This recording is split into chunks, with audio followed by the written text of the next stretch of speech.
right, so we are on Off the Record, the Phase 3 Films. I'm Sam, and go ahead. This is Oscar. Yes, and our special guest here. I'm Lex. Yes, and Lex here, of course, is on the show because we had her for Devil's Pie. And are we doing both together, or are we going to separate? I think we talk about like a lot with Devil's Pie because that was the one that Alexis like 100% was like all Devil's Pie. An all-star in that movie. All-star, yes, because it was our first musical. You're my sister. Yes. That's right. I forgot you guys were like sisters in the movie. Sisters. I just watched White Christmas. That's why it's on my head. It was funny because we've been wanting to do a musical, and it was our first one, and I think Paul has an idea for a musical, but we just haven't pulled the trigger on it yet, and I think we might have been a little scared to do it because we're like, this is a lot, and of course, it just happened to be on a 48. It was the first Alley 48 that we've ever done, and when we went to the kickoff to do to draw the genres, and it said fish out of water, which on the other podcast I've mentioned, I am cursed by this fish out of water genre. I get it every time. The last 3 times, I'm so over it, and so yeah, we pulled out fish out of water, and I saw a musical. I'm like, and they're like, and people were like, ooh, I'm like, no, yes. So happy we got it. But yeah, we got so lucky. And I think, how did you get started with this initially? Did Vince contact you, or did you know Pavo? It was through the collaborator filmmakers. Okay, the CFC thing, yes, right? Yes, the CFC. Mm-hmm. Yeah. And I think it was on the kickoff party, and we just like became fast friends. Okay. And he reached out to me, I think, through whatever their database was. Mm-hmm. And then we met at the party. Was it that, what is it, Discord or something like that? The app, right? Yeah, right, yeah. Mm-hmm. Gosh, that's like the bane of my existence, that Discord. But yeah, we did talk on Discord, but I think we talked on, I feel like we talked on WhatsApp or something, but okay. Anywho. That's our main form of communication for us, yeah. Yeah, I love WhatsApp. Love and I think we just like hit it off when we met at the party, and I felt like really safe and comfortable, and I loved like the concept that you guys were thinking about doing kind of roughly, because they announced the theme in the moment, and then you're like, okay, off to the races. Yes. And what's interesting is that I ended up, I was really lucky. I connected with a bunch of filmmakers there, and I did shoot 3 other films with Tapped Out. And sorry, I know I'm jumping a little bit, but that's how I met Vince. And so all of those films shot, but then they never ended up getting produced. Like they never ended up getting made. So Tapped Out was the only one that ended up getting made. So I was super excited about that because I was really proud of that one. I thought it was really cute. And I always love playing a bad guy. So yeah, I remember you mentioning that. You're like, yay! It was really good. But it's the CFC was through that. It's funny how that works because it's very different from the 48. Oh. So because with CFC you get 2 weeks. Right. Yeah, 2 weeks to kind of figure that out, and we kind of ran that the way we would have 48 because we don't know any other way of just go kind of thing, and which was our mistake. We should have probably not done that. We could have really relaxed, but also it gave us too much time to where we're like, at the very last minute, we were like, oh my God, we need to go because we're not done with the edit, and we had all this time. It doesn't always work to your benefit when you have that much time because it lets you slack off a bit and you need something on you. But yeah, and have you done a 48 before that? No, never. And which 48 did you guys do before the CFC? Because was that college 48 for Extra Hearts. Because I loved Extra Hearts, because I remember you guys showed me Extra Hearts. Yes. Because you were all kind of referencing it, and I said, I have to see this Extra Hearts. And then when I did, I was like very moved. But it was also nostalgic for my, because I'm a millennial. Oh, so. yeah. That's I was like, oh my gosh. That's why the majority of our work is that way, because we are millennials. So like we don't get a lot of Gen Z that like well, this is okay. I'm like, you Oscar's not a don't know. millennial. You don't know what Stop else it. the Harvard. Yes, that's how you would Oscar's meet not a people millennial. when you were in Yeah. high school or whatever. Exactly. Like they don't know the beauty of it. And I'm like, no, you guys don't know. That's why you don't know what it means. Yeah, us millennials. I can't even say the word. You're not a Because- millennial. He's a Gen Z. For that's real why. quick, You're a just- Gen Z. Yeah, real quick, just so if anybody knows. Yes. This is Daniel. This is I'm voice of here. God. Sorry. I forgot to Voice do of this voice of God. God. And are the you reason he there? can't say it is because Oscar's not a millennial. Yeah. Or maybe I just have a lisp. So I want to ask, Alexis, so Sam just brought up that you had never done a 48 or anything like that, right? Right. What is your thought process when you first initially hear about the chaos that drives the 48? How do you think clearly when you haven't slept? It is very true. Yeah. We had to actually, we learned a lot from the first original one because I had done a 48 before I even met them. I was my first semester in Valley with the ETVM program. And I worked with just a very small group of people, and they were talking about it in the class. And so I was like, at first I was like, I don't know, because I'm going to be around people. I'm not a people person at all. What? That is shocking to me. Yeah, because you know me. That's why. Yeah. Like, so if I'm barely meeting people, producing and all this other stuff has really taught me to open up and be more open to meeting new people. And I'm just Yeah. not good at that. And usually when we do go out, I'm like hiding within the people because I'm like, I'm not going to go out there and meet people. But this just, I'm an introvert and I try to do my best. And coming out to people and saying, hi, it takes so much out of me because it's just not me. And, but meeting just a few people that I had for the first 48, I was like, okay, you know what? Just do it. You gotta have to be involved in something. It sounds pretty cool. I met Paul with my first 48, and he kind of assisted us a little bit, but he didn't really get involved with it. And so when I worked with them on that one, it was a whole other one. That's when I started meeting more people.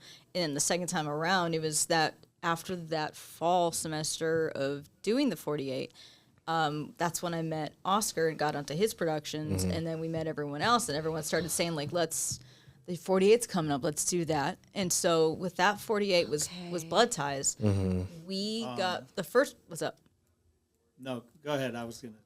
Was Blood Ties the first one? That we ever did. okay, the okay, first 48 gotcha. that we ever did. And see, the first one I ever did before them, I got at least 5 hours of sleep the entire weekend. Oh my gosh. How did And- you survive? Yeah, and I was on like, this is adrenaline. I was like, this is great. So, Alexis, when going into this, it had to have been, well, I guess I was going to say it was initially probably sounded comforting because you didn't have to do a 48, but the CFC, obviously, like Sam said, was 2 weeks. Yeah. But then you just said you did 3 at the same time.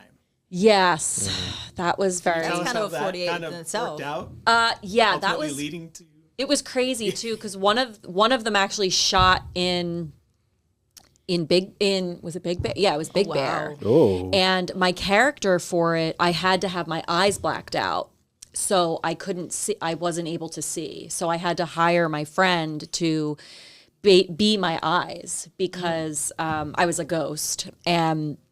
And it looked really scary. It was really scary, but also not being able to, first of all, having to learn that material super quick. Yeah. And also not being able to see anything. It was, we were doing night shots and then having someone else be your eyes. That was like a whole other level. So not only was it fast and furious, but Was it like immediately after the script was written, like, okay, let's go shoot? yep. Oh, God. Yeah. We usually Yeah. get a night's sleep before then. Yeah. I mean, I was up trying to do my makeup because I had never done that before. And I'm just trying to figure out, like, can I figure out how to see? But no, just to give it that effect, you really just can't see. But I loved it personally because you had mentioned something earlier today about we work really well under pressure and I think I do too. I don't know if that's just because like I have a live theater background and there's been so many times where for some reason I always get cast. You know how you always draw the fish out of water? I'm always the understudy who goes on. Yeah, like I've had that reputation in the past. Yeah, and which I love. I'm grateful that like I'm trusted in that way. But it's always like somebody's down, you got to jump in there, and you're like, yeah. oh my gosh. That was how my first 48 was. So I told them I was also an actor, not just audio, and they're like, okay. And then the night of, they're like, we're gonna need you to act because my actors just pulled out. So I was working audio and acting at the same time. Oh my So I had to just set it up for whoever's doing it and then act.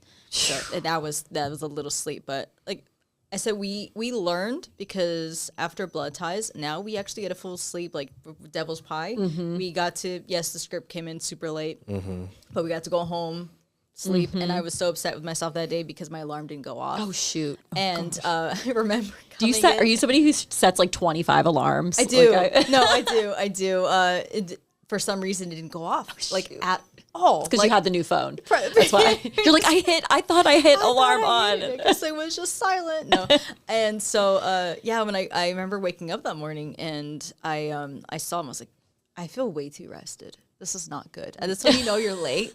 Is when you feel way too rested. And I see my phone. I'm like, oh my God, I'm so sorry. I will be there right away. And I'm like, I should have just stayed, but I didn't know what I was gonna do. And if I was a part of the crew, I would have been like, okay, I'll just stay.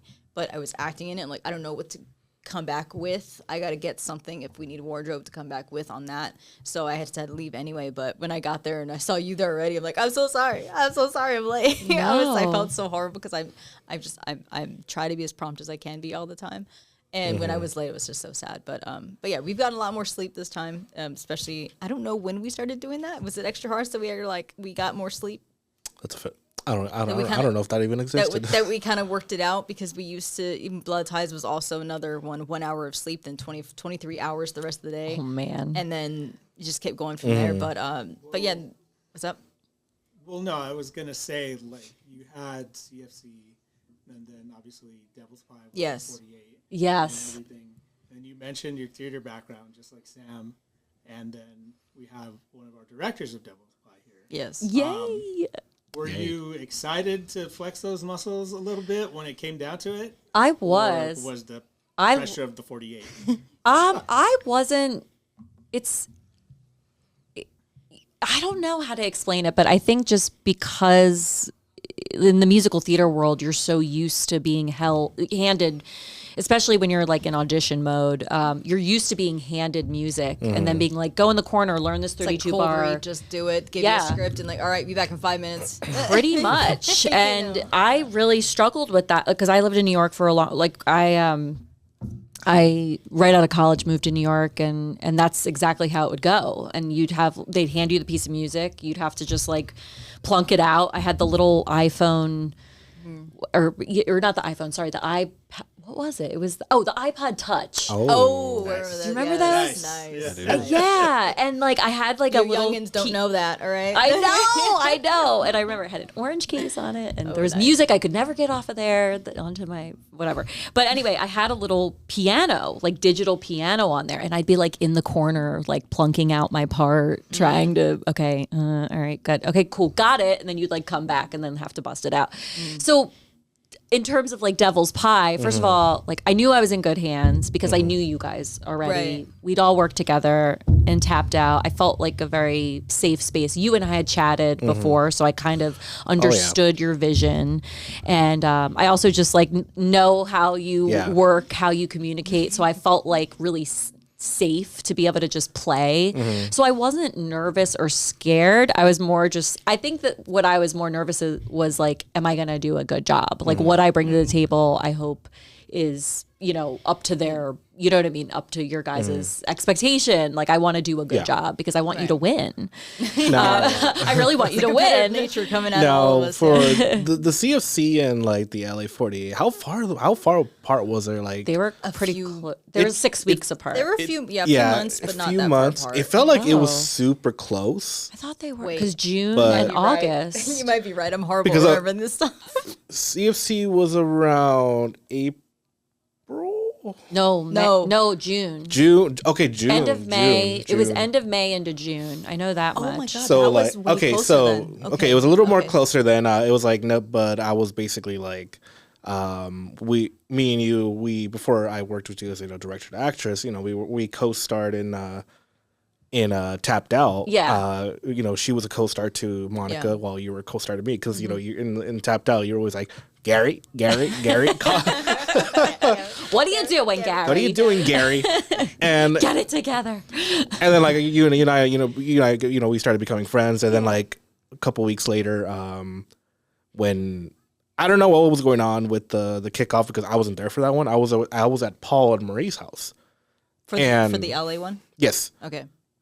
And when I heard we're doing a musical, guys, I'm like, oh God, because I was like, I never done a musical before. And then when I found out Lex was gonna be starring it, I'm like, oh my gosh, I'm gonna work with Alexis on this one. Like I remember because I think during Tap Dives, I've told you I was like, I hope maybe in the future I'll be able to work with each other like director to actress, and that happened. And also, shout out to Miguel too. Miguel was co-directing. He was an all-star for Devil's Pie. When I pulled that genre and I knew we were doing musical, I was like, oh, Miguel is in heaven. This is Miguel's house. This is where he thrives. And the music, all of it. And that we always knew if we ever pulled that genre, like Miguel's like, all right, this is what we're going to do. Everyone shut up and listen. He would take full control of it, and that's why the whole choreography and how he worked on that with you on set. I'm like, this is him completely. I'm surprised he didn't take all your props and be like, move, let me do this. Yeah, like, excuse me. I mean, he kind of did. I was like, actually, you should do that. You should that looks so good on you. Let me ask.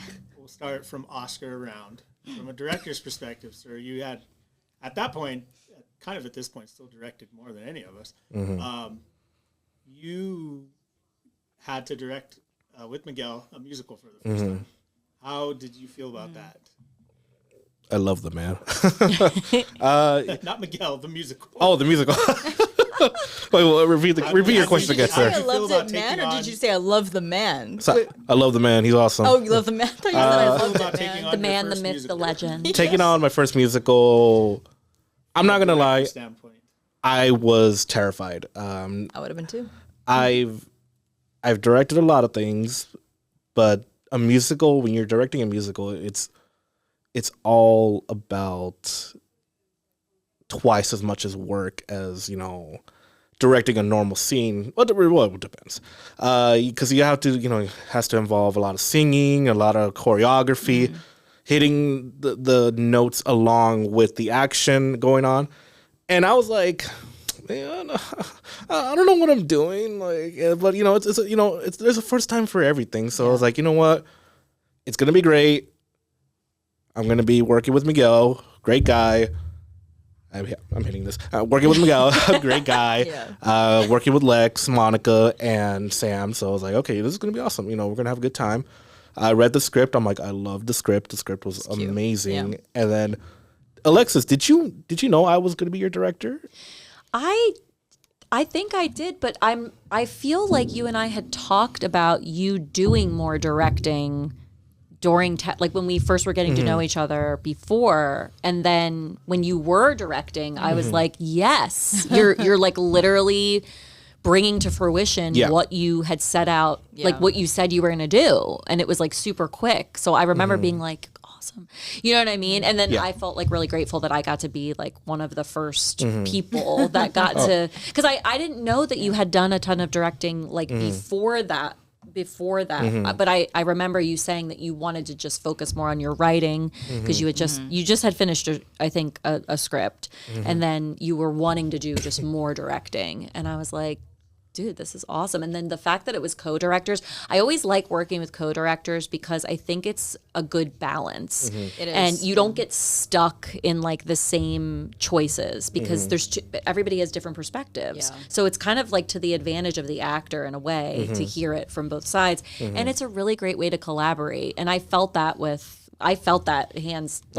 hands down with you guys. You were really good at like communicating and like checking in with each other and me. So I felt like really supported. Yeah, like, and to continue on like from Daniel's questions, like it was really terrifying. Like I keep saying that over and over again. I would it's never terrifying. Have guessed, but was it because you were scared of the devil's pie? I was creature. Well, maybe Monica's kind of scary sometimes, but but the thing is like again, it's like a it's a 48. you got to keep on time, and doing that with a musical, that it's scary because it's like I don't want to be stuck on a scene on a shot for way too long. But what really worked was like having Miguel, Miguel being basically he was my rock for the entire production because Miguel, who knows more music than Miguel? Yeah. Miguel knows a lot of, sound design. So seeing him like skipping around, twirling like a ballerina, like this guy know what he was doing. So it was really cool the way we worked. That is like, no exaggeration, by the way. it's not. There's footage out there. And the thing is like having the way we worked really well together because I focused a lot on this is the shot, this is how it's gonna go, how long it's gonna go, this is how the character's feeling, this is what the character is doing, and then Miguel's like, okay, then you're gonna dance and just move around, shake your hips, I don't know, twirl, Sometimes Miguel's great that way. Oh yeah, he's really great with choreography and how he just knew how he saw it in his head. Every time, like that part with me in the garage, she's like, I want you to do this little bad walk kind of thing. And I was just like, I'm not. It's just weird because when I picked the genre, I was like, yes. And I'm like, oh no, but I'm in this. well, let me ask you that from that point, Sam. The same question we had kept saying, we'd always said, what happens if we get musical? Yeah. And then finally got musical. Yeah. And just like you said, oh, I'm in this. Yeah. So how was that whole thing and how was essentially your first musical? Yes, it was my first musical, and kind of being thrown into it a little. I put myself in it because I wanted to do more acting because I hadn't really done so much of it. But then when I saw musical, I'm like, okay, this is exciting, but I don't sing and I'm not that great of a dancer. And I'm like, oh God, okay, you know what? No, it's gonna be fine. It's gonna be fine. It's gonna be fine. Just like the Marie voice. It's gonna be fine. It's gonna be fine. When you're totally lying to yourself. But it was more like that. Okay, I'm just gonna do it. And that's probably why I woke up late. It was just like, my mind was like, don't do it. You're subconscious. Yeah. Even if like you don't see yourself like being like the singer, but it still worked with your character too, because It did, yeah. You're like the character's like Alexis, the very like the optimistic. Oh my gosh, this is a good. Even though the house is dirty and old, we're gonna have such a great time, and you're just like, For like, it's what's the Debbie Downer from SNL? Debbie Downer, and like the face. your lyrics was like, come on, sis, don't even start. This house is falling apart. Just old furniture. And Let's then get this girl out of Cloud 9 over here. Yes. Knock it off. And then it was like Alexis' line is like, oh, don't be so mean. We could make a pretty good team. Know what I mean? And then it's like. Yeah. It worked. I can tell they used my personality very much to do that because I can be very sarcastic, and I hear applause. I hear laughter. I hear some laughter in there. That's why we do musicals, so we can hear the applause. Yeah, you're going, Very validating. yeah, right. It's that what do you call it? It's only in theater too. What I noticed, I've been noticing in movies they've been doing that now. Like people are like, in the theater now. I'm like, oh, this is back. Okay, people clap now. That's pretty good. I've only ever seen in theaters. I love that though. Yeah, it's a new thing. That So go ahead. well, no, that's what I was gonna say. We finally got this musical. Like and Oscar pointed out, like you kind of were the Debbie Downer of the whole thing. Yeah, And a big I can be pretty negative. well, a big thing that came out of it though was then you had to transform into not the Debbie Downer. Yeah. That was, Oh, yeah. that was. I kind of felt like it was very much of I wanted to channel Nancy from The Craft a little bit. I don't know why. Like I thought of that just because of the character changes so much in there. And then I saw some of the piece of me coming out of the whole like the Cusco busted the door like boom baby kind of thing. And then my hair was super short then, and I'm like, okay, I felt like Nancy from The Craft. I was like, let's just pull out Nancy on this kind of thing. And it's just not me. So like that was probably, and it's in a good way, the most uncomfortable probably I felt since Tapped Out, because I'm not that person, which I love because I specifically told Daniel for Tapped Out to write me in a completely different way. And that's why that was that way. And so doing this part, I do love it. It's just terrifying for me to just go outside that box, but I loved it. it's a new thing that I've been trying to do. Like, just do it. If it scares you, just do it. Just because then you never know what you get from it. We got this. We got from it. But yeah, it was strange for me. And whenever I do that, I'm exhausted the rest of the day because I'm like, this is so not me. But I loved it. Yeah, it's like a yo-yo of a journey, like especially for the character. It is, yeah, because I'm me, and then I'm not going into this whole thing, and yeah, in such a short time too. Yeah, it's just a whole switch up of like, okay, when is this transformation going to happen? Because I do know, aside from like the performance part of it, there was talks of possibly having my voice and Monica's voice intertwined when she sang. Ooh. And so because she was transforming me into that, and then when we got to recording, they're like, no, we're not doing that. I'm like, okay, I'm like. First, I'm like, okay, good. You're not gonna hear my voice, but at the same time, I'm like, I wonder how it would have worked if we did do that. That would have been really cool. Crazy, yeah. And that was quite a struggle to edit. I remember Paul going through that, trying to figure it out, and Cindy was going through that to like edit that as well. And I think Paul did always. He's a miracle worker with our edits every time. Like, how the it wouldn't be a Phase 3 podcast if we wouldn't mention Paul. Oh, yes. The infamous Paul Black. He's been brought up a lot during the podcast because he likes to film too much. Yeah, I said it, Paul, too much. We love you, Paul. There's never too much. Shout out to Paul Never Black. sleep. Never sleep. And Marie. Yes. And Marie. Yeah. Oh, Marie was singing for that. We like Marie. Love her. He said we like her. Well, let me ask you. Let's transition the question over to Alexis. Yes. Okay. You'd mentioned theater background, everything you had done tapped out by then with everyone. Mm-hmm. So now you this is like right into your, wheelhouse in terms of theater and everything like that. So you get this script and then you see it has to be done in 48 hours. Oof, yeah. Take us from there. Yeah. I was nervous, but I'm nervous every role that I do. And I think too, just coming up with the melody, because I think I think I came up with the melody. Possibly. But I don't totally remember.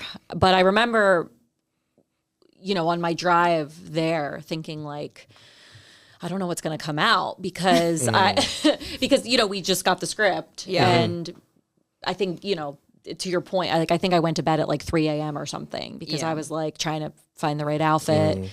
And were you singing it to yourself? I was over and over again. Yeah, over and over again. Because I wanted it to also be like catchy because I knew that had something to do with it. But yeah, I was definitely nervous. But at the same time, I was kind of cracking up because I love, well, going back to something that you just said, Sam, about musical theater in general, like I truly believe everyone can sing and dance. Like I think they have it in them, even if they think that they can't. I just think that they do because I think what's cool about musicals is the reason you break into song and dance is because the emotions are so heightened that there's nowhere left for you to go, so you have to break into song and dance. Like that's always like how I've imagined a musical. You know what I mean? So I think it was like so perfect that you were my sister. Because I was like all flighty, like in La La Land, like Lexville or whatever I was in, and you were like the grounding, you know what I mean? Yeah. So I think the voices like worked there in that song. Yeah, that's like true. I felt like they did kind of like balance each other. So I knew that I had that support. Like so no matter if I even forgot the melody or something in the middle of it, like I knew that we'd be fine. You know what I mean? So I was nervous going there, but I think once we started like working and also just like putting movement to anything always helps. Oh yeah, it does. You name that part once you get okay. This is where I say this. It's just so much easier. That's why it's toggled. I don't always. That's how I go about most scripts of like, okay, I can memorize what I need to, but it'll be easier. Once I'm there, like, okay, I've got this without the script now. It's no longer a crutch of like, okay, what does that say in the script? Once you get your blocking down, you're like, okay, I say it here. And it helps you out so much. It sucks when a director's like, no, just play with it. No. You're like, no, but I've got it down. I can't deviate. No, I don't. Would you guys say it was a lot easier, like, when it came to the acting part? Because a lot of it was like pre-recorded songs, and you guys are lip singing along with the scenes? Was it easier to sing along with it, or was it the blocking that was a little more like challenging? Well, what would you guys say on that part? I would say singing part of it because I think you recorded it before, right? I think so. Yeah. Because when you came back, that's when it was my part to have just the line, and it was just lines. I didn't sing anything. I just was voicing it, and I don't know what it was because you could barely hear when it was recorded. You could kind of barely hear Cindy in the background with her voice kind of throwing it in. I was like, oh wait, she is saying it because you can see it in the script, but I couldn't really hear her too well. And then I'm like, wait, what beat is this coming on? So I was like, where was it? Where's the beat? I'm trying to find a mark in the rhythm of the music of when I hear her voice, so I can know like, okay, it's coming, it's coming, it's coming, and they do that.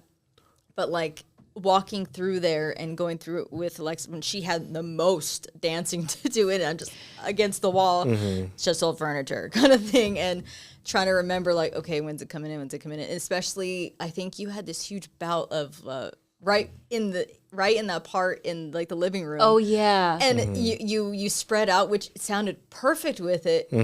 But Cindy's line was right there where I'm supposed to say it's just old furniture, and so I'm like, wait, no, that's not going to work because the music doesn't go along with what he had. That was tough. And yeah. so, but it works so good. I'm like, I don't want to take her voice off that. No, I have to work around it. But it didn't work because I was like just saying something when I wasn't supposed to. I remember this now. And, yes. Yeah, and we learned don't do that.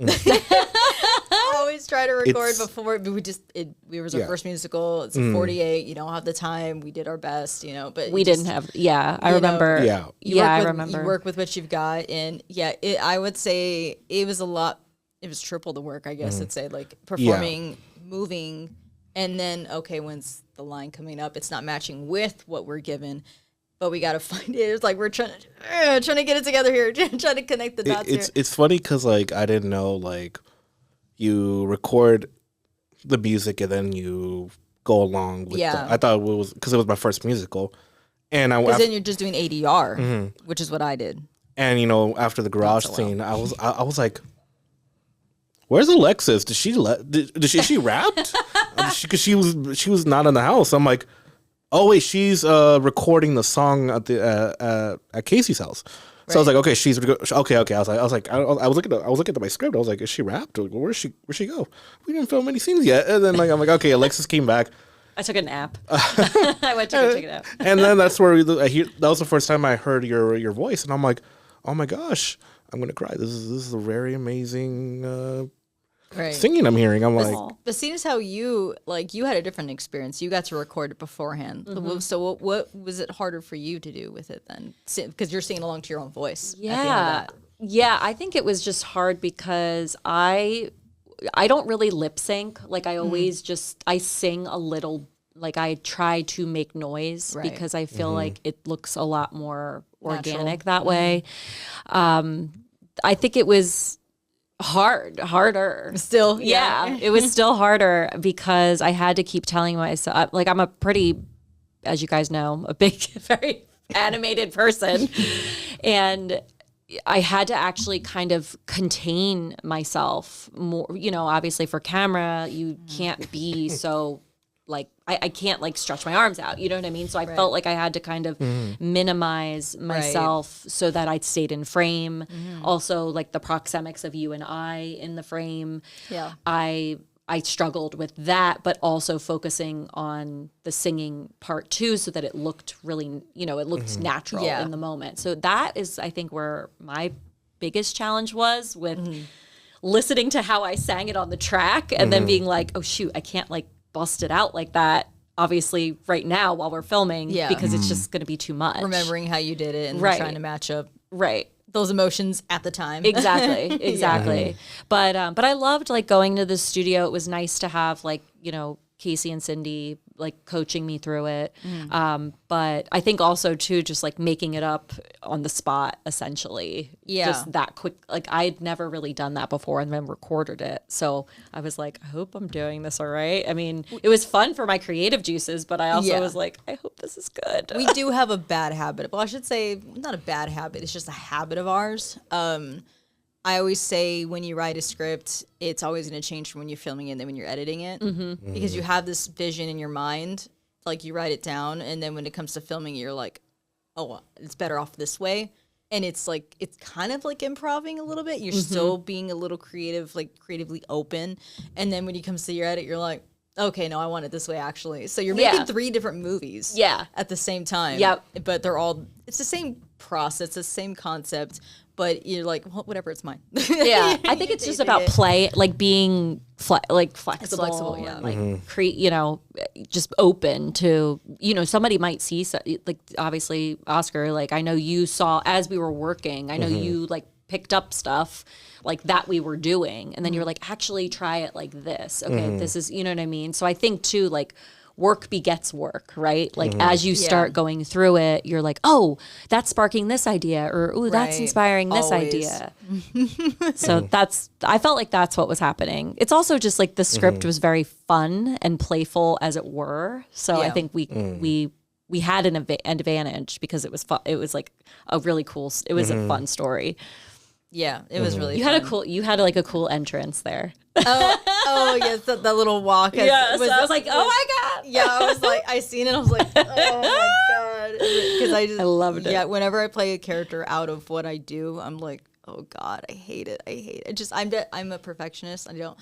It's a problem of mine. I'm a Virgo, so I'm like, oh, you're so a Virgo. That makes perfect sense. Yes. So when I see myself, I'm like, oh, why did I do that? Why did I make that face? Why did I do that? But I know it's just me being too hard on myself. That's why when I do my own work, I don't like to edit my face. I see my face and I'm like, hurry up and edit through. Like, I don't like it, but yeah. Oh, Sam, don't say that. It's it'll be fine. No, let me ask. I mean, again, all the way around the table. While we're in the middle of the 48. While we're in the middle of Devil's Pie, while you're in the middle of dancing and choreography and singing and 3 hours of sleep, did anybody think we would make the deadline? Ooh. Or were you even thinking about the deadline? We'll start with you, Lex. That's a good one, Daniel. I mean, yes, I knew just from following you guys, since I was introduced to you, I knew you're going to make the deadline because you have the heart, you have the work ethic. I knew you weren't going to let it. It was just too good to let it go. Like I knew you guys would. Yeah. I almost felt like guilty driving away because I was like, I felt like I should help them, but that's also our fault because we hang out way too much. So afterwards we're like, we don't know when to leave. So we'll just hang out, and like everyone's always welcome to hang out every time we're done with the set. We're always like, you can hang out, you're done, but you don't have to leave. Yeah. But I get it, your drive is far, but you don't have to leave because we are like, we just chill there for a bit until we're like, okay, we gotta go home, I'm tired.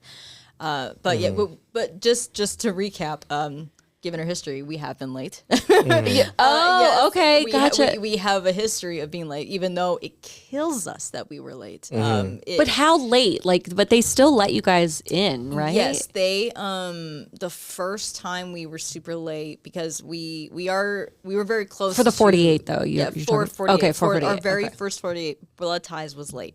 Okay. How late though? That one, it could have been by midnight. But because I said, forget it, everyone's been working on, because we had people over at Casey and Cindy's house to do music, or to do original music for them, and they had been working all day on it. And we could have just submitted it with whatever sound effects we had, whatever music we could have found. And I said, but they've been working all day. Yeah. And so I made the decision with Mariana that day, and I said, let's get everything in there. See when's the latest we can submit it, because we knew Kevin, which was the producer of it, and I said, ask him when's the latest we can do this. Yeah. What's the solid he can give us? Yeah. And so he's like, all right. So he said Monday afternoon, and so I said, let's use it then. I want to use everything that we did. Make it count. If we're gonna be late, make it count. And we did, and it ended up winning at Wolverine Con with a bunch of awards, and with our student film festival. So yeah, we've been pretty late. The second time was La Shelta, correct? Yeah, it was La Shelta. Not everyone was on that set as well, so everyone was busy. So that one it wasn't as late. We were there before the midnight mark, I believe. Daniel, correct me if I'm wrong. What do you mean? How late were we with La Shelta? We hit the midnight mark. Okay. But Never shooting raw. Yeah, we learned a lesson. If we didn't shoot in raw. Here's the thing. Okay, so we were late for blood ties. What we was were that late little for- smirk that you just stood there?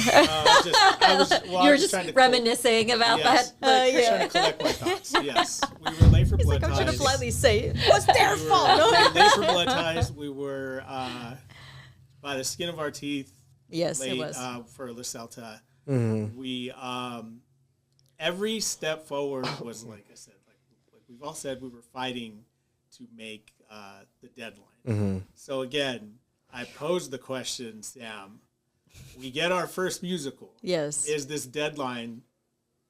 Are you thinking about it? Are you thinking about your lines? Are you thinking, are we going to make it? It's on the back of my mind every time we do a 48. I'm like, because it's PTSD I've got Yeah. from the first time. It was the first two ones that we did that were late. I already told them, I said, it was for call. It was the Extra Hearts, the first time we did on time. And I said, I swear to God, we are going to be on time. If it kills me, we're going to be, I was so pissed because I'm We broke the curse. yeah, I was like, And you were producing on that one too, right?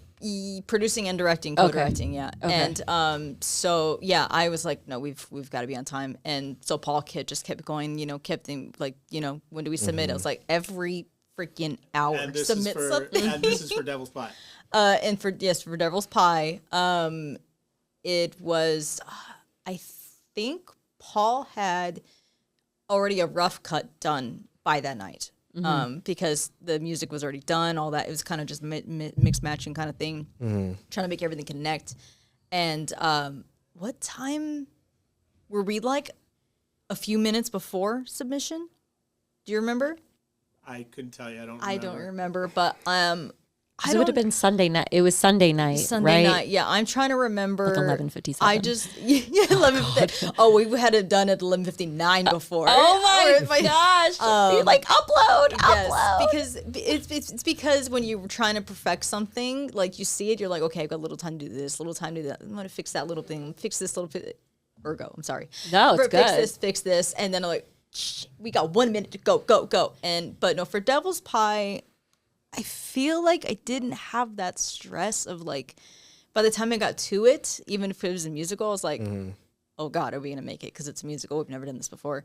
I always had that fear regardless, but I don't know. For something about it, I'm like, I think we're good. No, I think we're good.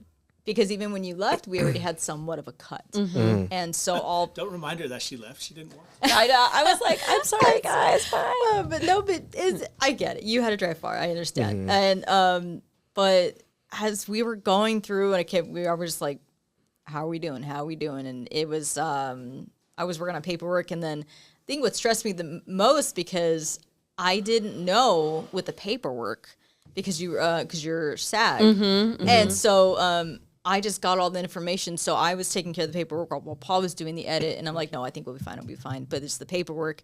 And then I asked Vince, because he's the one that had contacted you for it. And it's like, wait, is that SAG? And he's like, yeah. The CDO, the white eyes that he does. The big boy, yeah, the big white eyes Vince always does. I can picture that face too right now. And I was like, oh, Vince, why didn't you tell me this? Okay.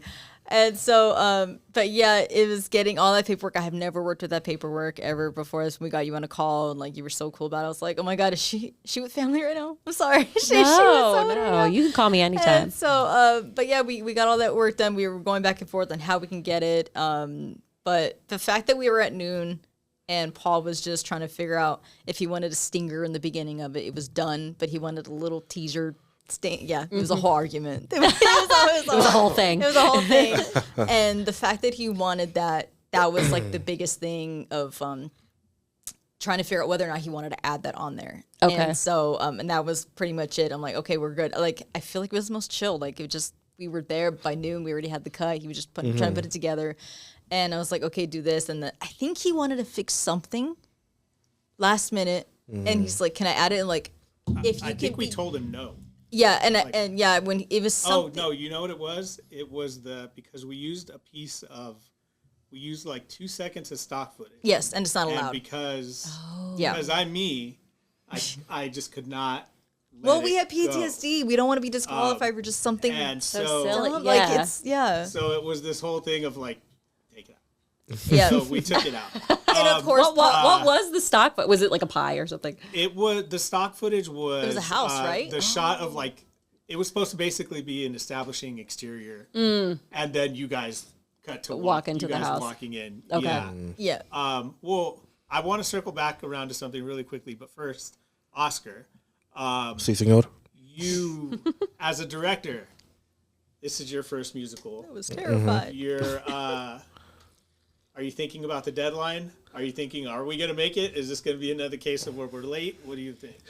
When it comes to every other 48, I'm always like, of course, I'm always going to think, are we going to make the deadline? Are we going to make it on time? Are we going to be late?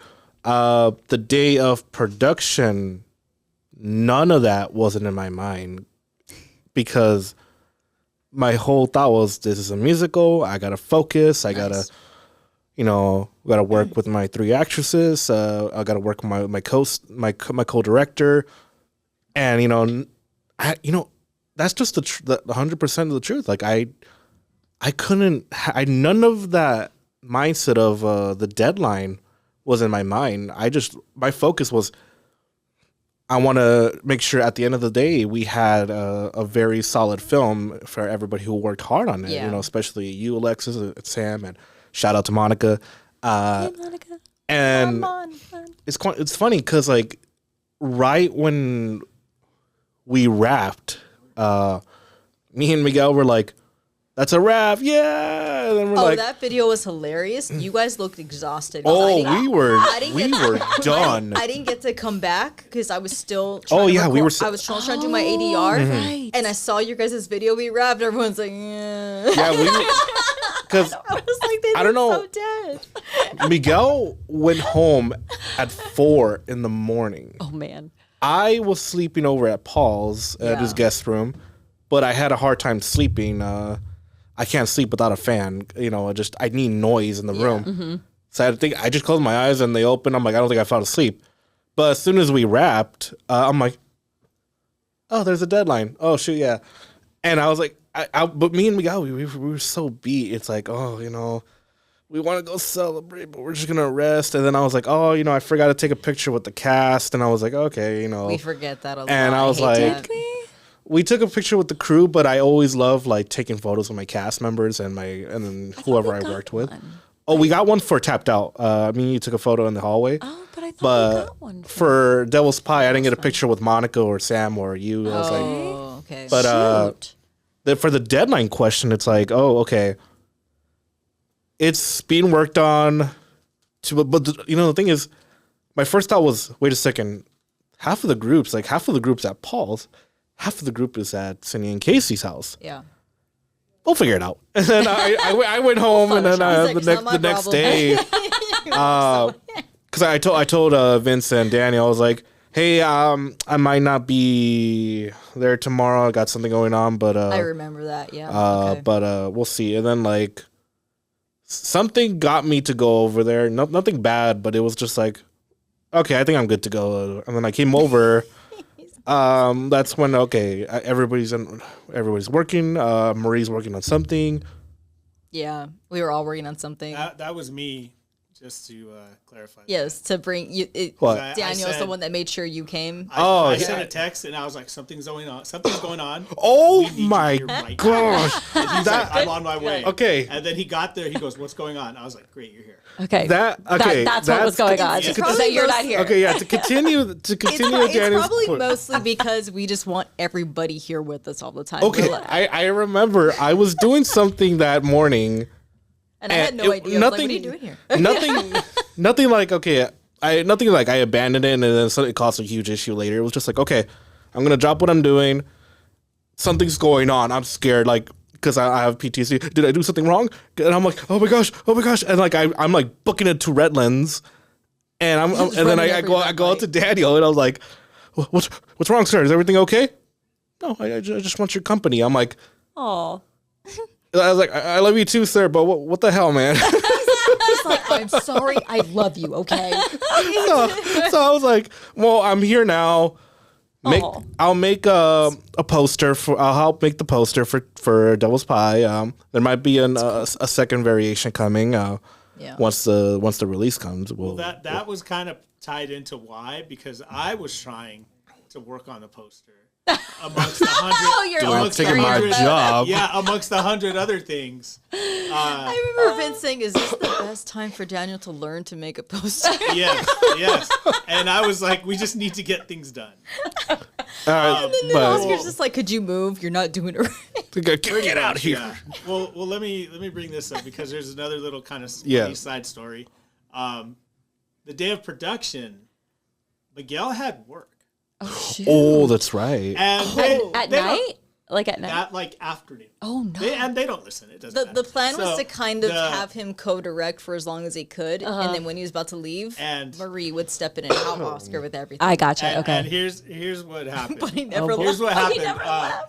Here's what happened. So like we're going through the day, we're going through the stuff throughout the entirety of production, and I know what time he's supposed to go to work because we work at the same place. and I'm like looking at him, and I'm looking at the time, and then finally, I was like, oh, it's getting up to be that time. I was like, hey man, it's getting close. This is like, yeah. So a little bit closer, he's like, yeah. And then it's like past the time, and now it's like he's at this point probably like a half hour late. Oh, man. And then like 45 minutes late, and then an hour late, and then finally I go up to him, and I was like, hey, did you call our manager? I won't say his name. Yeah. But did you call our manager to let him know? And this is exactly the look I get. And then he just goes back to doing what he's doing. That's the look he always gives us. Like, And I was like, all right. That is, I want to Yeah. say that is very much a Miguel thing, and he gets away with it every time. It's hilarious. It's what we've known from Miguel every time. He gives this look of like, you don't know how to respond to it. You can confront him about it, and he'd be like, just like nothing, and you're like, do I push it? Do I ask again? Or do I just let it go? And it never came up. Yeah, and it never came up. He never called. He never. He's very good at it. Yeah. The only time it came up was when I asked him later. And he kind of said what you said, which was like, I couldn't leave. I remember. No, you don't wanna- I remember he was telling me he kept trying to call his boss. Well, now our boss, because we all four of us work together. He tried to call the boss, but he says, "Oh, he's not answering right now." I was like, please, Miguel, don't leave me. Like, I need you. I'm like, and I was like, all right, well, if Miguel leaves, like, I'm gonna still stay in the zone. And then but Miguel's like, I'm not leaving you. I'm like, thank you. but Miguel managed to stay. I'm sure he's okay. I'm sure he's okay because he still works there. Yes. But Miguel was able to stay, and that was a funny story. Just Miguel, just like or Daniel constantly be like, "You got 2 hours, dude. Yeah. We got 1 hour, dude. Okay, dude, we're cutting it really close." He's like, yeah, whatever. Yeah, whatever. And then it's always that Miguel, It's that funny because look. I didn't realize that he didn't go to work because I remember seeing him later in that night, and I'm like, wait, weren't you supposed to be leaving? Like, wait. What- And like, did you? And then What I even day is today? Yeah, and I think I even asked Daniel, like, did he ever call? And he's like, no, he did it. And I was like, He just he just didn't go. Well, was it a hockey game, sir? don't remember. I don't know. Oh, we don't. It wasn't too long ago, Well, okay. and I didn't work there either, so I didn't know yet. Well, let me kind of circle all the way back around. Yes, sir. Because you mentioned something, Alexis, that was interesting to us. And you were kind of our first foray into navigating this world. You mentioned SAG and being SAG. And, we've heard so many different things about the process. We've heard some people are like, I don't care, I want to do this, so I'm going to do it. Right. Can Can you walk us through that a little bit in terms of like I could try. like you get the script, you know you want to do it. Like you said, you did tapped out with us, so you were excited to do it. Is it like a process of like jumping through hoops, or just is it like permission, forgiveness, the whole thing? You mean like I'm not totally sure of your question. Do you mean like in terms of deciding to do a project? Yes. Like I guess what I'm saying Is it like frowned upon? Yeah, is it SAG worth to do walking something? that line? I guess in the sense of I think it's worth it because I feel like as an artist, we need to do art no matter what it takes. Now, I'm not saying we should like scab or anything. It's, you know what I mean? Like, I think if you're doing non-union work, you know, it's tricky, right? It's Yeah. like, I mean, I've never done that because like I'm a Sagittarius, so, but I'm definitely a rule follower. So I'm a very weird Sagittarius. It's probably because I have Cancer placements, but I am a rule follower. So like, I don't mess with that, but I think it's, you know, projects like this, I definitely think it's worth it if you can do it, because for me, it's more about like the collective energy of working, you know, with, you know, your team, a team that you believe in, that you feel like you're getting better, you're getting to, you know, bring yourself to the table and like be a part of something. I think that that's definitely worth it. In terms of like being a SAG actor, I mean, no commercials are SAG anymore. So it's really tricky because I just heard the statistic recently. It's like, I think it's like something crazy, like 11% of SAG actors have health insurance or something. I've never had health insurance I've never had health insurance through SAG. But that's like a wild thought. And it's and I know a lot of people are going FICOR, which I would have to like kind of dig a little bit deeper on the research on that so that they can, you know, feed their families and do non-union work. Right. You know, but I had to join SAG. When I joined like 13 years ago, I think. And I had to because I had done too many projects that were SAG. So it was like a must join situation. They do that. And I was fine with that because I was working on more and more SAG projects at the time. But yeah, I mean, now it's just so much more challenging to get like SAG auditions because they're fewer and far between. I'm not saying they don't exist; they do, but you just need a really good agent, basically. Yeah. So I'm that's kind of why I'm like in two minds about it. Like most of my friends are like pretty split, 50-50. Half of them are FICOR or they dropped their SAG card and just went back to being non-union, and then the other half stayed SAG. The whole strike kind of, you know, did that and during COVID and everything. So I chose to stay because I had other business ventures. So I was kind of like, I'm not really like auditioning as much anyway right now, so that when I do a project that's SAG, I might as well like get paid better for it.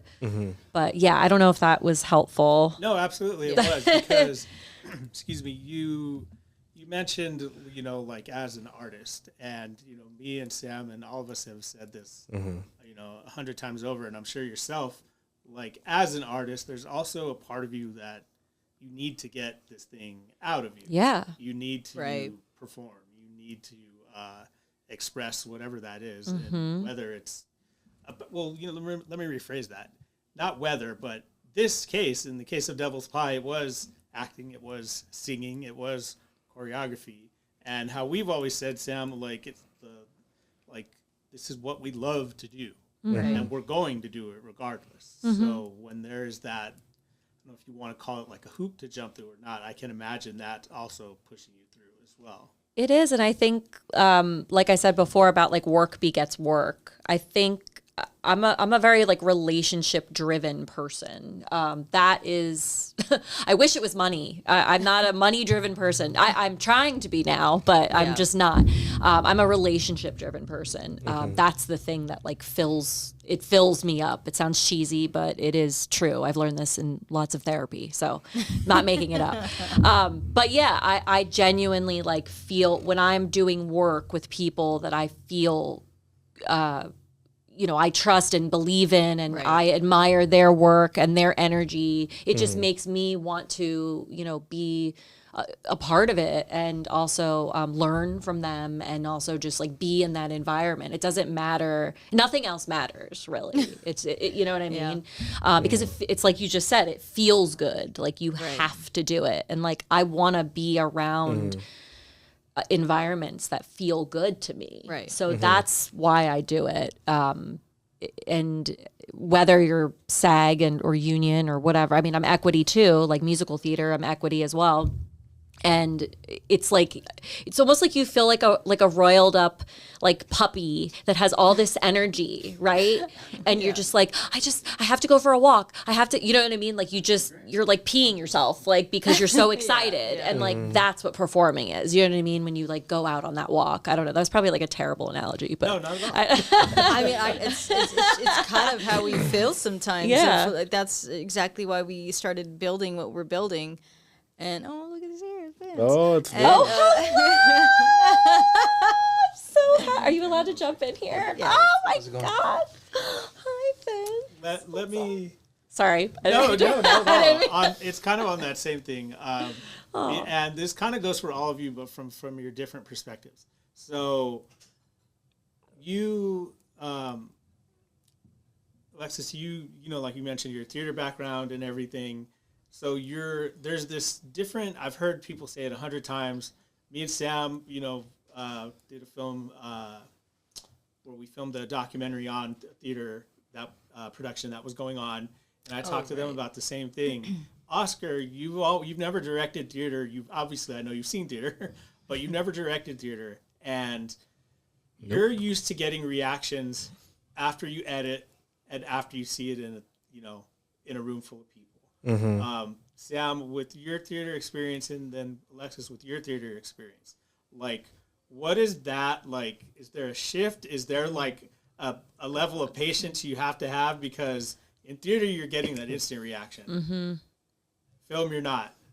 Like you have to kind of temper those expectations until later. Like, are you trying to keep yourself at bay? Because like how you just said, you have all this energy. Yeah. You kind of want it fed, but you don't also get that reaction in film. But in theater, you are. Like, how is that dynamic in each one for you? That is an excellent question. I mean, look, I think. I practiced all week for that. Do you? Take a bow. I think just as you guys know, just like doing film, it's so much more like harnessed. Like everything is very close to the vest. So, you had said something earlier about being an introvert, but like you've been stretching yourself now to like when you have your producer hat on and networking and that whole piece. But I totally relate to you on that, because you probably don't think of me as an introvert because I'm like very outspoken and loud and big with my hands, but I am an introvert. So I think I kind of have to put that hat on when I'm doing film. So it's more contained. That's the word I'm looking for. It's just more contained. You're not, it's kind of how you said too, Oscar, like you're not thinking about the deadline. You're not thinking about the end result when you're because you have filming, to focus on something. because you're so like focused on what is my intention. You had totally said that too. Yeah. This, like the place, like where am I, who are these, people to me, like how far do we go back? Did we just have a fight? Like our moment before, what's the given circumstance? You're thinking of all of these things. You're thinking of behavior. So you're not even thinking about like that external validation in the moment. I think it's hard to shut that part off. Yeah. But at the same time, it's easier because you don't necessarily have an audience there. I think with musical theater, you're getting that immediate applause, the applause button. But get on it, yay! And then you're like, you walk off feeling like, okay, cool, like check that box. But with film, it's like never done until I'm like bursting into tears, like driving home. You know what I mean? And it's not because I'm sad or anything. It's just kind of how you said, you're so exhausted. Yeah, it's afterward. draining. It's Yes, draining. And like yes. you're crying just because you're like, it's almost like a release. You know what I mean? So I think a lot of times when I leave set, that's when it comes out. I guess it's kind of like you're getting two reactions out of it, because theater, it's like you have that applause the moment it happens, everyone's talking about it. With film, you're filming it, you're feeling it yourself afterwards, and you're driving away from it. You're like, okay, oh my god, that just happened. That just happened. And then when you finally watch it edited, you're like, oh my god, you get to watch it with everyone. And then you get the applause. It's the second reaction. It's really hard finishing and wrapping a film when you're a director, because as a director, it's like when we were talking about, are we thinking about the deadline? Are we thinking about this? Like all that is for the first AD to focus on. That's their focus. But as a director, your whole job is to, like, well, obviously direct your actors, but connect with your actors, bond with your actors, have chemistry with your actors, have passion for the story, bring the story to life. And it's always it's always sad when it's, or not like a bad sad thing, but it's like a really good sad. I'm about to say SAG. It's always like this emotional, like, oh, it's over now. It's like, because working with you Sam and Alexis and Monica, director, it's like, it always just creates these really amazing memories and connections between director and the cast. And then once it's like, oh, right, that's a wrap, and you're just going home, and you're just like, oh, it's over, man. It's over. Seems people again. You're a little dramatic about it. And then a year later, we see Alexis again. Yay. Yeah. but it's that's, well, yeah. I mean, I forgot what the point I was saying this far, but yeah, that's. That was perfect. It was about the applause, and you talked about. But yeah, it's like that's. It was because Alexis brought up while driving home. So yeah, it's like it's tough on a director too, because it's like, I don't want to say, oh, they're my children, they're my friends, they're becoming my friends, and it's like saying goodbye. It's like, all right, see you on the next one. It might be different, but we'll still see each other again. Yeah. I will see you again. I forgot the song from Fast and Furious. I don't know which one you're. I will see you again. Oh wow! I can't hit the note. I'm not a singer. Wait, what song is that? It's the Charlie Puth song. Yeah, right? from Fast and Furious 7. Oh, yeah. I'm gonna have to listen to this on my way home Oscar now. had to go there. Yes. Yeah. well, I was like, I'm ready. What stands out to you as we're real quick? We're just over an hour. We're going to come to a close with this one, and are we going to start the next one with Tapped Out? Well, no, I'm just saying because... no, are we? Is that what I'm asking? That's what I'm asking. One thing at a time. Sorry, we'll get there. We'll get there. So, you get to do Devil's Pie, this whole hand climbing out of the pie and all Terrifying. that stuff. Yeah. Not to put you on the spot, what's the one thing that probably stands out the most about Devil's Pie for you? I think the whole kitchen moment when like everything is very. Is it the towel being thrown at you? You talking about the kitchen? Oh. Wait, which part? No, when you come back. Oh. Yeah, and it's like the energy has shifted clearly. Right. Okay. And just going from like that high place of like, oh, bubbly, everything is fine, we're gonna make it great, blah blah blah, and then you coming back in like, obviously like evil. Yes, she's changed. I'm a very visual. She's more evil than normal. And I'm a very visual person, so I think like just the whole the red of the pie, the blood. You know what I mean? Yeah. Like it was like you know what I mean? Like that part was terrifying because there was such a mood shift. Plus there was like fog, I think. There was fog and then like Paul with his haze. Yeah, yes. yeah, haze. Yes. There was like haze.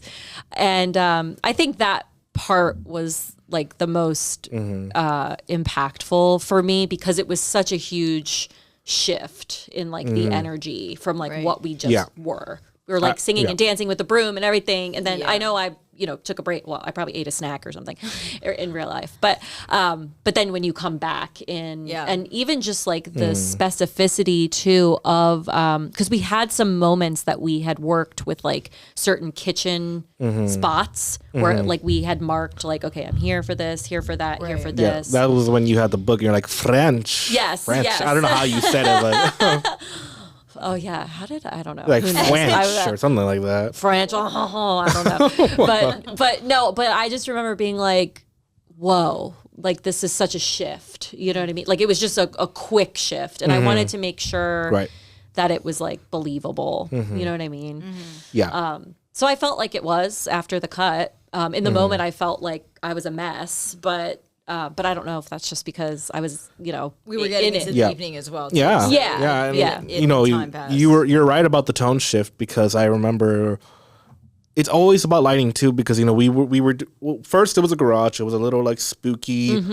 We get to the singing part, it's this warm, but it kind of looks like it's a humidity warm lighting, and then we get to this very little horror lighting, and I remember you pulled me to a side and you were telling me, oh, for the scene, I have to like scream, tell me like how you want me to get there. And I was like, I remember.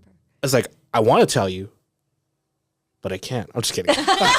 but no, it was like, I want to tell you, but I was like, I could tell you, but I was like, this is the part where I want me and Miguel to think together. It's like, how do we want Alexis to react to that very terrifying scene, which Miguel doesn't make a cameo in the movie, but just his hand popping out, out of the pie. So, we got Alexis to scream like, oh my God. But it was like a very like convincing scream that you did. That was so great. You guys told me something though. You told me, I can't remember what it was, but you put some image in my brain. Because I remember being like, I can't remember what it is now, but I remember being like, I don't want this to be fake. You know what I mean? Like, because you know how you like, especially after take, you're like, I want this to like be nailed in the first like one or two takes, because that's like where usually I think those are like the best takes, because then you actually are conjuring up an image and then screaming or whatever. But I think we got it in 2 takes, if I remember correctly. I think so, yeah. And I think you guys told me something, or I can't remember exactly what you told me, but that was all I needed to like get it. And then we were like, okay, cool. It was a technique that Miguel was trying. I think he was trying to like breathe from your nose or something like that, and then let go. Yeah. He did. And I also don't doubt that. I also just loved that like he had music playing in between every take. That was super helpful. Oh, he does that was all the time. So It's helpful. So good. I love that. And I like use that now like in life. Just because when he's not on set, it's just so quiet. I'm like, we need Miguel. It keeps Our life the is quiet energy without him. sustained, though. It does. Especially after a long day. So I thought that was really smart. It was funny with your scream, because I know it was 2 takes, because I remember I know Miguel wouldn't be able to keep track of it because he was directing you and all that. But because Adam was doing sound, and me or Miguel usually do sound, and I said, okay, everything was fine until when you screamed the first time. I was like, there's no way she didn't clip on that audio, because when it goes too high, you could see the red, and then it clips in the audio and gets distorted. And I said, there's no way she didn't clip on that, because I seen how close he was with that mic, and I was like, Adam, you want to turn down the gain a little bit, pull back just a little bit. And he's like, what? And I seen his face like, what are you talking about? I was like, I know she clipped on that thing, man. Like, because it was loud and I heard you, and then I seen how close he was. I'm like, no. And I went in there to check on it, and I'm like, oh, he just pull back, lower the gain a little bit, and that way, because when there's a limiter on that system, but I feel like it doesn't work that well all the time, and so I just didn't want that scream to just go to waste and just like stored it, and then we could fix it in Premiere and all that. But I'm like, just pull it back a little bit, and it was just funny, because that's how I remember you took 2 takes, because the second one I was like, that was better. Yeah. Like, and when you did it again, and he's like, is that good? I'm like, I know already. It was a more hearty scream too the second time around, because I think we did talk about that, and I was like, oh shoot, I didn't even think about the sound part. So I think it was a more like guttural scream from that second time around. But yeah, I mean, it was just like really fun and also like terrifying at the same time, this thing coming out, you know what I mean? And that's good use of a pie. I can't believe we put, I can never eat pie now. Yes, I think, didn't we have like blood on his hands with it? Yeah. And so we said no Yeah. one could eat it. Gosh, Yeah. I forgot how we Yeah. put that. Yeah, because it wasn't edible, so no one could eat it. We're like, nobody eat this one. It was edible, Was but it? with what we did to it, It we was didn't not. want it. No. Especially with the hand in it. Yeah, yeah. Everyone's like, how about you just don't eat it? Well, let me pose the same question all the way around the table. Sam, what stands out most about Devil's Pie for you?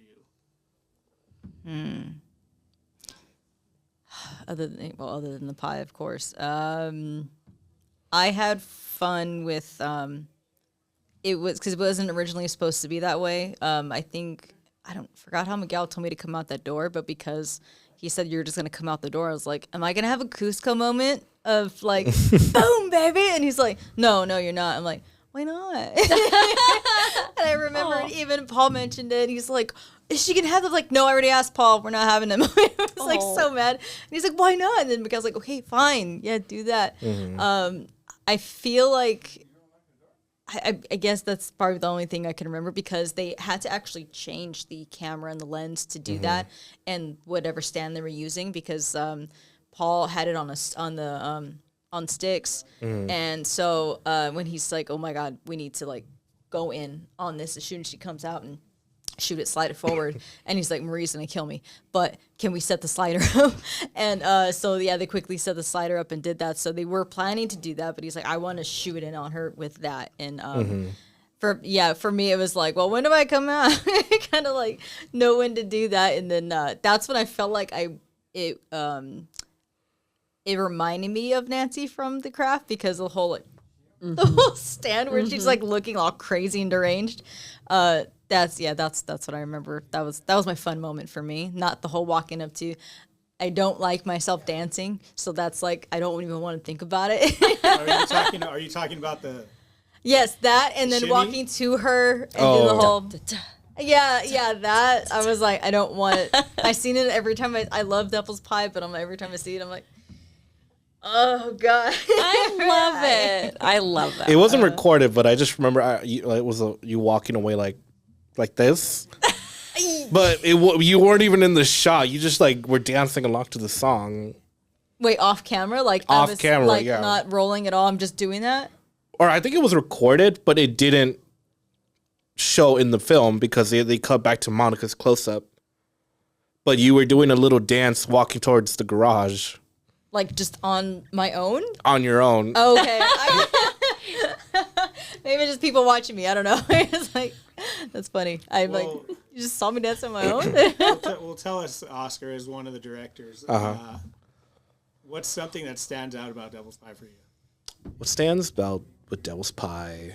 That's a very good question. Maybe it was the pie itself. I don't know. But let's see. It's really hard to decide because there was a lot of like things that stood out to me with Devil's Pie, like my cast, my co-director. I think it's just how amazing it was shooting a musical in a small house. And it's like we could either go big and get this amazing location, but why don't we just keep it simple and shoot this little segment, or not a little segment, 7-minute short film. I think it's 6, and do a musical on it. And just having to work with my cast too, especially I worked with you and Monica a lot more because Monica has been my always go-to actress to star into something, like whether she's a lead or whether she makes a cameo or just she's an extra. It's traditional that Monica appears to everything I direct. And then working with you, Sam, because I don't usually direct and work with you the cast too much. Because I was always producing your stuff. Yeah, and having work with you on that was like, okay, this is weird, but this was also great because I got to work with you, director to actresses. And then there's Alexis, working with the new actress too, because I worked with Sam, I know them, I know Monica and Sam. And then got to work with you for the first time. I was like, I hope I did good by everyone, And it's like, that's what stood out was just mainly just working with a co-director for the first time, which is Miguel Alvarez. Shout out to Miguel. Woo woo. And then the cast members, you know, you guys stood out to me, and you guys were the best part of Devil's Pie. And I wouldn't be able to done it without you guys. And that was my first 48 that I ever directed. You know, not my first film, but my first 48. And it was really awesome, like having you guys like. There was a few times you, Alexis, you checked up on me saying, "Hey, are you drinking enough water?" I'm like, Yeah. "No, but I'll get water, thank you." Because we know you, and we know you won't drink water. But yeah, Just like you guys Miguel stood won't out to eat me. for the You were longest very time. focused, Yeah. which was good, which is great. All right. Well, whoever wants to can answer this first. Si, senor. Final thoughts, last looks on Devil's Pie. Last looks. Like That means you're going first. anything. Because I spoke? Yes. I'm trying to understand your question. Overall thoughts you're talking Yeah. about? Oh, geez. Of course I'm first. I had to open my mouth, didn't I? Last looks. It was fun to know that we could do a musical. And I know we were all scared to do one the first time. We were excited going in. And, of course, I think it's just adrenaline most of the time, just carrying us through. But I'm glad to know we can in a 48 for one. And just imagine what we can do when we're not in a 48 and we're managing our own time, non-48 time. And it won't be 5 to 7 minutes. We won't have the restrictions that the 48 will give us. But it's exciting to know that we can do a musical, and we will do another one at some point. And I know Tooth Fairy. Yes, Paul's Tooth Fairy. God, we've got to get it done. Paul, get it done. But actually, technically, it's Paul and Miguel, because Miguel's writing the music for that, or trying to work on that with him. But it just go get it done. But yeah, I think that's what last looks take away from that. I like those 48s because it teaches us what we can do, especially in just such a short amount of time. And this one taught us, like, it's possible. It's possible. I mean, people have done it many times during 48s, and they kind of try to dodge it as much as they can. They're like, oh, no, we didn't have anyone that could sing. But, like you said, it's like, do they have to sing? Just make it musical, make it work. It's just about being creative with it. And the 48 has taught us to be creative with no matter what we're given. Every time, like, I say that now, like, we get some kind of weird genre. They're like, "Do you think we'll be good?" I'm like, "We'll be fine. We'll figure it out. We're gonna figure it out. We're always figure it out." Yes, that's my looks. That's my last looks. That was wonderful. Alexis, Yes, what would you say everything is figure-outable. your last looks, That's a good word. final thoughts on your experience with Devil's Pie? What will you carry with you from Devil's Pie? I just love the fact that you all found each other. It is such a rare, I hope you guys know, like, that's such a rare quality to, like, be able to make it last so long. I mean, you guys have been working together for, it sounds like, over 5 years now. It feels like it. It feels that way. It's been three. 3 years. Yeah. Thought I'd be here 4 in 6 Yeah. months. Well, 4 years. I mean, Almost, that's yeah. Jesus. quite an accomplishment.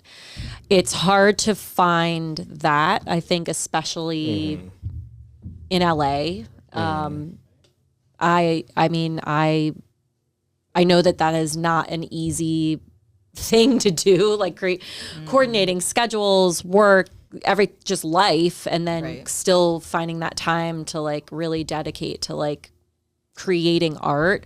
So I think just, like, getting to be a part of phase 3 in some small way was really the springboard that I needed in order to, like, keep performing, because I did get kind of, like, caught up in the corporate world for a while, just to make money, to have a 401k, all of that stuff.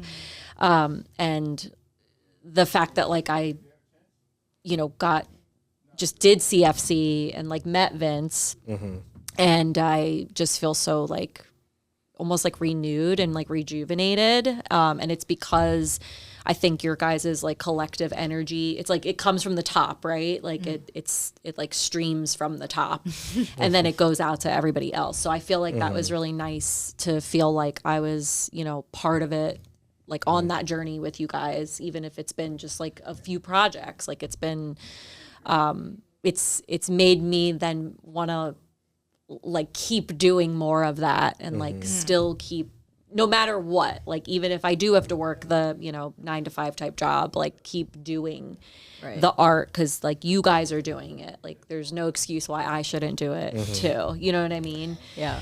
So I think that was like my biggest takeaway. Also, like on a more like shallow note, I love doing horror. I think because I'm so terrified of actual horror films. So the fact that like I got to do a horror film was like very like fulfilling for me, because it was more. There's nothing shallow about horror.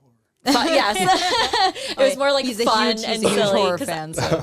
Yes, so I was like, oh my gosh, this is like fun. I get to do horror, and I get to sing at the same time. So yes, it was a twofer.